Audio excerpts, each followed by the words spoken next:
Yo, what's good, YouTube? It's DLloyd, man. It has been a long time since I posted here on this channel, man. Of course, I've been on the other channels posting, but I want to start posting way more frequently here on this channel, man, and give some quick reactions, a lot of live streams, things of that nature here on this channel moving forward. That's just been sitting here, so I kind of want to resurrect it and do something with it. But I just got done watching the Eagles versus the Minnesota Vikings. I figured why not come on and give my quick, immediate reaction to the game. Hopefully, this is not too long, but just some thoughts that I had while watching the game and how I think these two teams could go moving forward. Because Eagles won 34-28.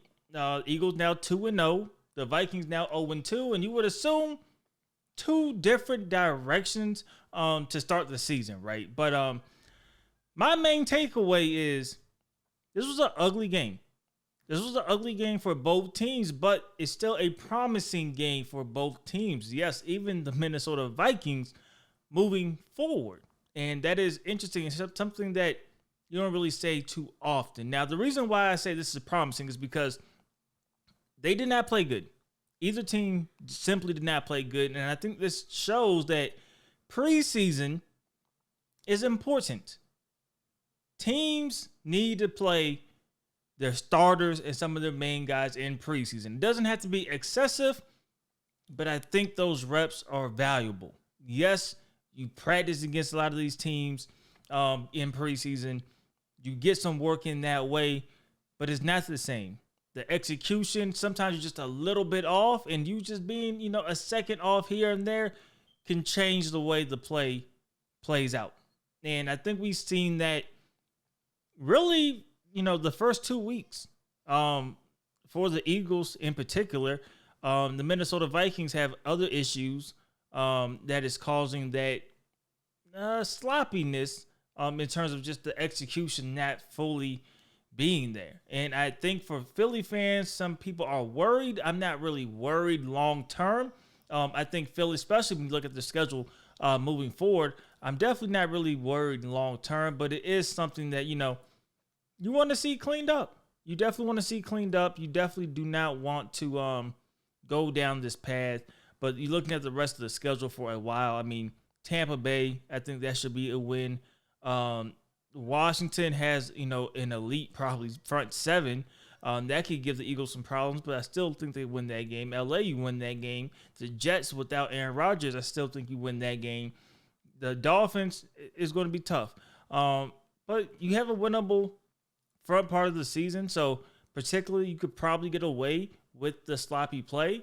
The Eagles got away with it here, and they played a beat-up Minnesota Vikings team. Minnesota Vikings came in. They already had injuries to the offensive line. They obviously sustained more injuries throughout the game, and it showed.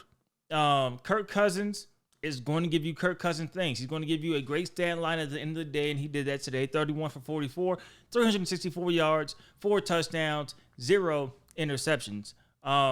He played okay. He played like Kirk Cousins, a good quarterback.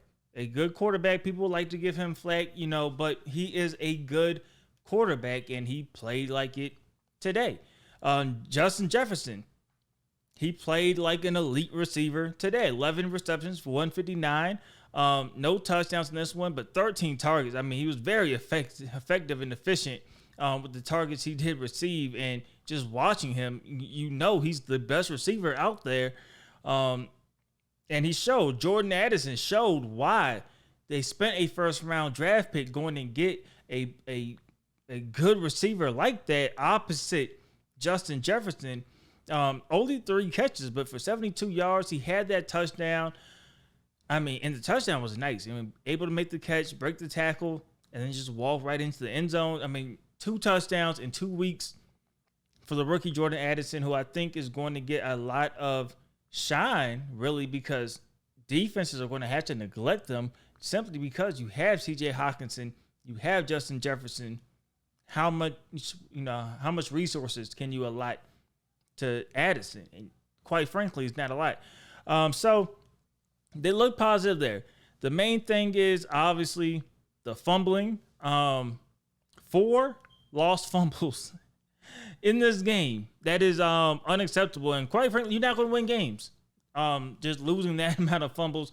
Really should have been 5. The last possession, when they went down and got that, or the second last possession, where they got down and scored that touchdown to ruin a lot of people's betting spread.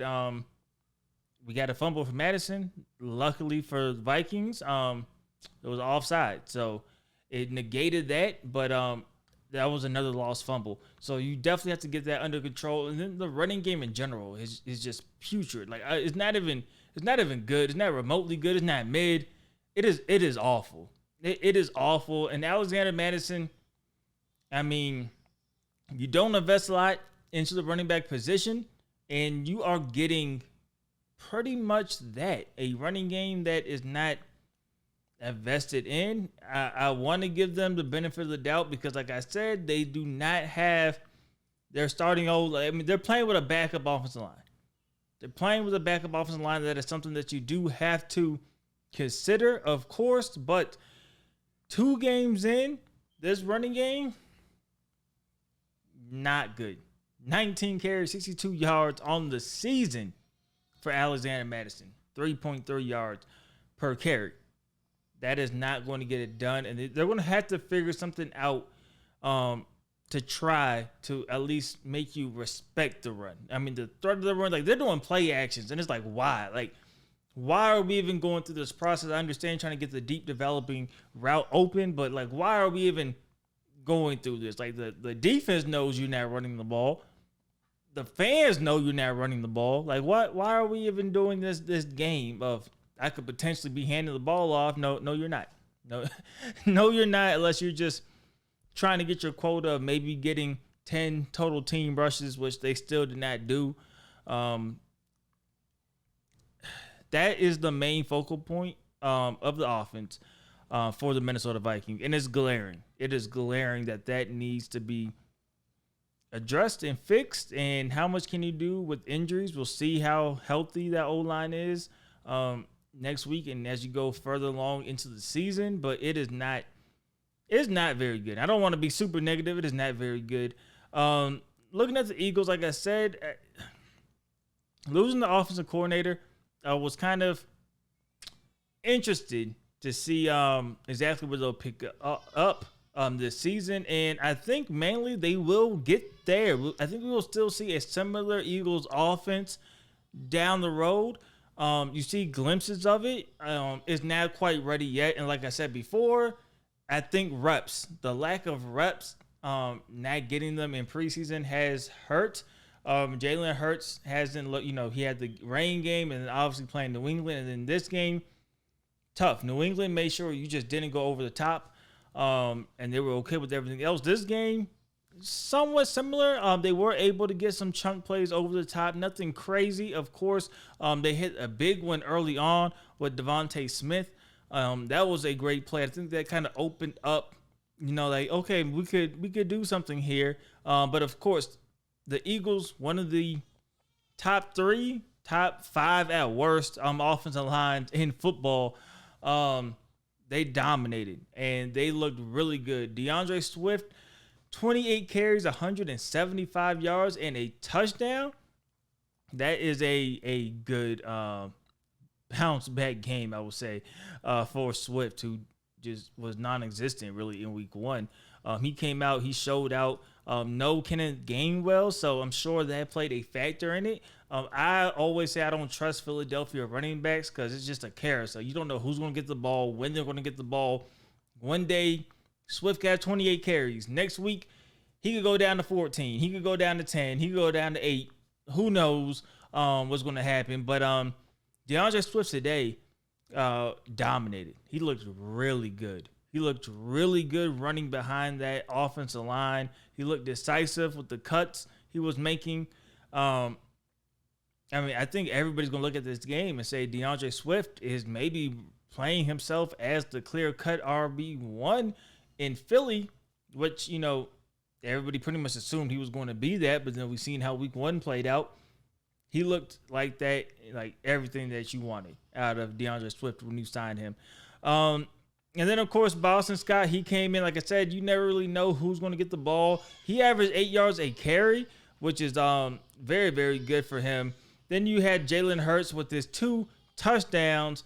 That quarterback sneak, I think, eventually is going to be outlawed in the NFL for sure. That quarterback sneak is it's effective. It is very effective on how it works. But right now, it is a legal thing, and while it is a legal thing, man, it is really effective, man. As soon as you get within 1 or 2 yards, you just assume Jalen Hurts is going to be able to punch it in and get into the end zone, and that is exactly what happened today. A.J. Brown did get a little frustrated. Did not have a lot of targets. I believe he had 2 or 3 targets towards the end of the third quarter throughout the whole game. And you've seen that little clip with him, the interaction.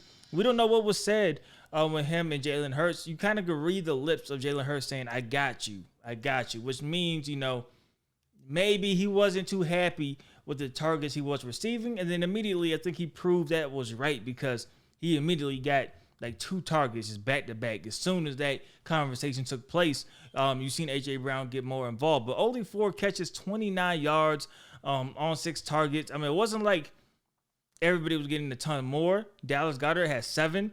Devontae Smith had 5. So it wasn't like he was looking at everybody else. It just wasn't a high volume game when it came to the passing game today. And that is because the running attack was so efficient with 48 rushing attempts in this one, 36 if you take away the Jalen Hurts runs. I mean, you just did not need to depend on that. So I think for Philly, we have seen now that offensive line is very good. That defensive line is very good. Jalen Hurts, he had that touchdown to A.J. Brown that obviously got called back because of a holding on Rashad Penny, who made a surprise appearance in this one finally. It was a holding call on Rashad Penny. That took that touchdown away. And then another touchdown later on in that same drive that was just maybe a couple inches too long on the overthrow, and A.J. Brown couldn't come down with it in the end zone. So I'm not worried about it with A.J. Brown. I think A.J. Brown will be just fine. I think the Philadelphia Eagles, as we've seen in this game, as the game went on, as they started becoming more comfortable, they started playing way better. And then when we just looked at the schedule, they have a lot of winnable games. I mean, I'm easily going to predict they at least come home with 5 of the first 7. So I think Philly fans, yes, you would like your team to play better, especially in that first quarter. But you played better as the game went along. And like I said, you did not have those reps.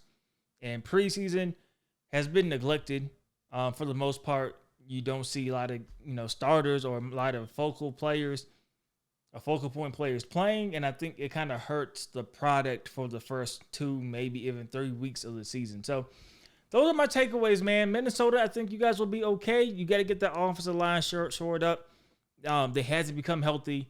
That's the key. If it's not healthy and they have no threat of a run game, it really doesn't matter what Justin Jefferson does. It does not matter what Kirk Cousins done. You guys can only get so far. They had 7 games that they won last year, somewhere along those lines. That were 1-possession games. Those are swing games. You don't have that threat of a run. It takes away some of those swing games right there. So defensively, not the greatest, but I think they can get the job done. They're still a little weak, especially in that secondary. But I don't know why I'm not too worried about it for Minnesota. I think they will get something figured out, but health is the most important thing by far when it comes to are they going to be able to figure it out, particularly with that offensive line. But it's going to be tough next week. You have the Chargers, but then you get the Carolina Panthers, a game that I believe you should still win. Kansas City's going to be tough. Chicago, you should get a win there.